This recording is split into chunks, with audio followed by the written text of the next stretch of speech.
Sleep, is he? The ploughing plonker. Break me pearlies on this blasted pit-ridden tract.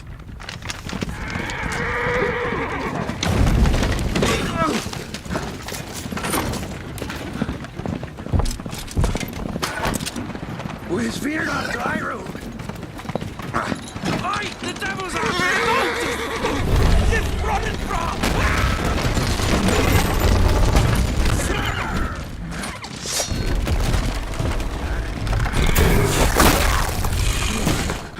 Look out there, shield him.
Salt.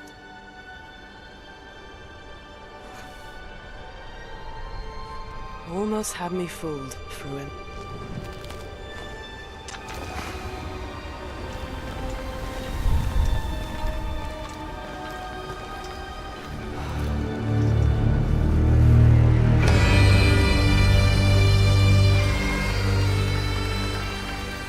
This is a technological showcase set in the world of The Witcher 4.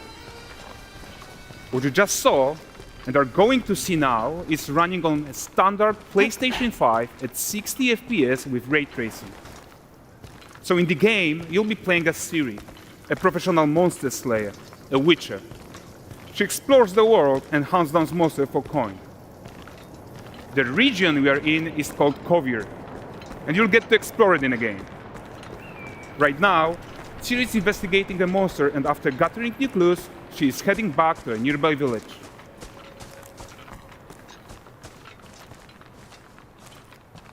All right, everyone, meet Kelpie. Let weeds be weeds, Kelpie. So just like Geralt had Roach, Ciri has her own loyal companion. We return to town. These two characters need to feel like one. Since you're gonna explore the world on horseback, riding needs to feel seamless, natural, and just fun. Yeah, and to support that, we're introducing multi-character motion matching in Unreal. So Ciri and Kelpie, they're perfectly synchronized when mounting from any angle and speed. And we also support root motion movement on Kelpie, so controlling her feels realistic and grounded. And there are also some really nice improvements to our Unreal Chaos Flesh Solver and these machine-learned deformations. So you've got realistic muscles moving and stretching under Kelpie's skin without compromising the performance there.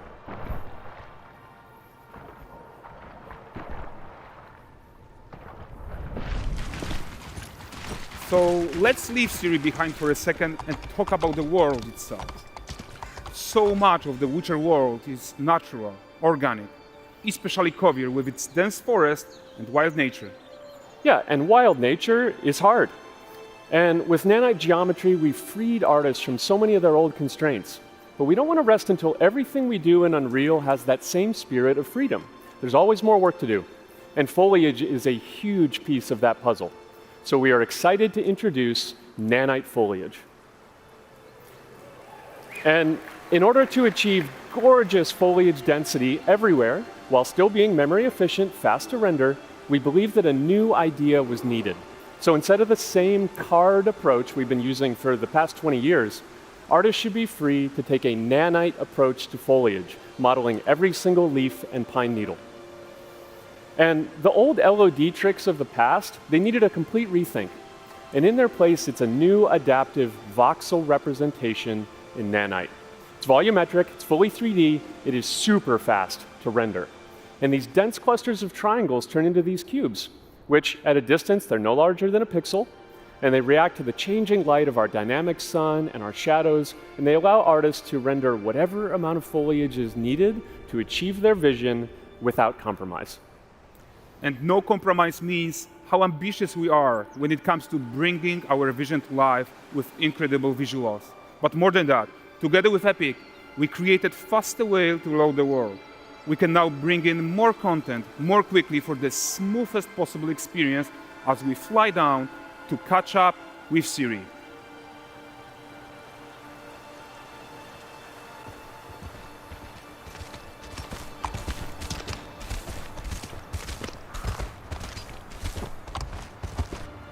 Welcome to Valdrest.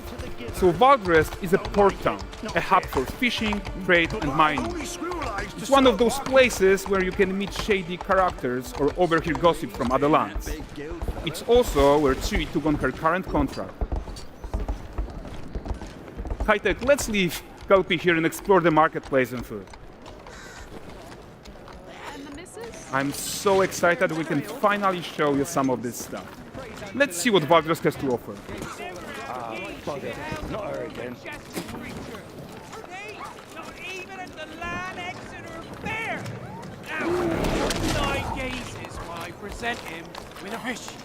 For the furry rascal will often wink, and the bear's weight grants good fortune.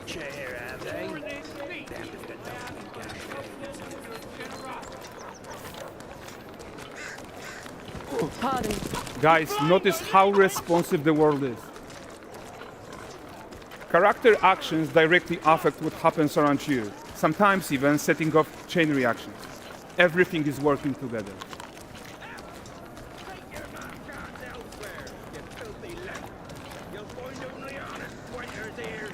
Oh, look at this poor gentleman being taught how to fly by an angry innkeeper. That's what happens when you cheat at Gwent. Last of it, is it? Ready to end. Silver, round ones, jingle in the purse.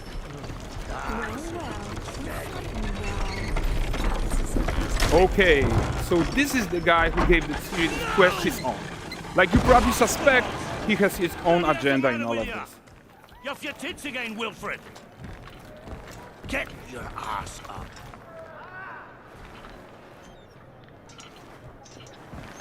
A typical day's toil. Who in? With Churess. Wasn't using my wagons. No eternity is taking that damn salt to arrive. I found them. And, well, suffice to say, they'll not reach you.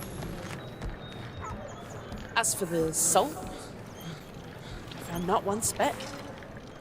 I presume this comes as no surprise to you. Now. Kavir's smuggling trade is of no concern to me. Shush, shush, shush. The manticore that flattened your cart and devoured your men? Quite the opposite. Manticore? No, them winged hellspawn dwell in the arse end of Creighton. Not here. While Ciri decides what to do about that merchant, let's take a look at the character technology that powers this marketplace. Why don't we listen in on these fishmongers? They're selling their wares, chatting up customers. Morning, catch this is. Won't find none fresher. Reckon you ladies after one of Comes. Get this cleaned and gutted for you. You mind, dearest? Into seeing some and more.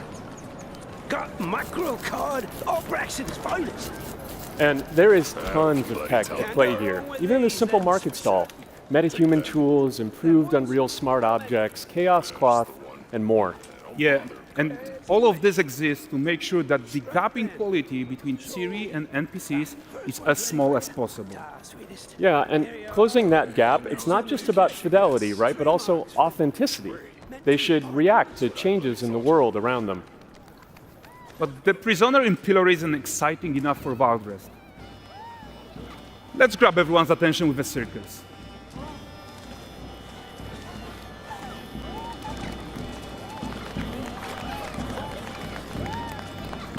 But the great performance deserves a huge crowd though.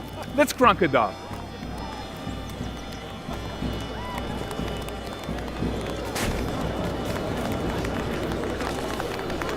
So you are seeing tons of optimizations here to many of Unreal systems, including an entirely new Unreal animation framework, allowing us to fit easily in our 60 FPS budget, not just in rendering, but also with room to spare on the game thread.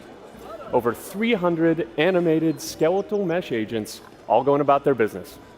And the whole point is to leave breathing room for developers like you to introduce the gameplay and the systems that your players expect, empowering you to make your worlds come to life without Unreal standing in your way. You are right. And that's the open world RPG that we're making. But before we wrap up, how about one final check-in with Siri?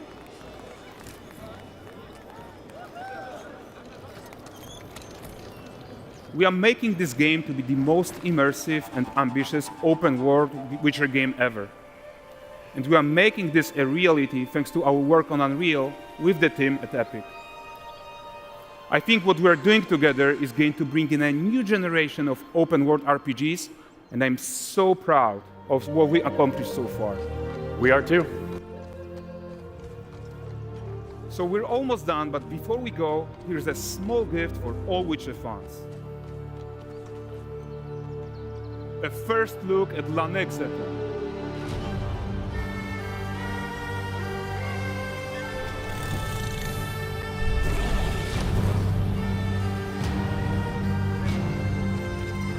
Onward, Kelby. We've worked.